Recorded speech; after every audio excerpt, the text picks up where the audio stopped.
সুপ্রিয় দর্শকবৃন্দ, আমি এই মুহূর্তে আছি মোল্লাডাঙ্গা গরুরহাটে। আমার সামনে তিনটি এরে বাছুর দেখা যাচ্ছে, খুব সুন্দর তিনটি এরে বাছুর।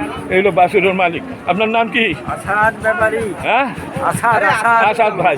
আসাদ ভাই এই তিনটি এরে বাছুর আপনি কয়টা নিয়ে আইছিলেন? চারটে। এখন একটা মাত্র ব্যস্ত, এখনো তিনটি আছে। দর্শক, একটা এইটা হলো তিন জাতের তিনটি জার্সি, সাইওয়াল এবং ফ্রিজিয়ান। আপনার ফ্রিজিয়ান কত নেবেন আপনি বলতে একদম একবার 82 হলে বিক্রি ঠিক আছে। আর এইটা কত নেবেন? হ্যাঁ, ওইটা ওই লালটা। লালটা একবার 70।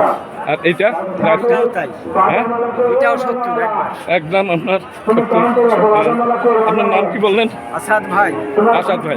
আসাদ ভাই, মোট 4টা গরু নিয়ে এসেছিলেন, এখনো 3টি আছে। গরুর দাম কি আগের চাইতে বাড়ছে না কমছে?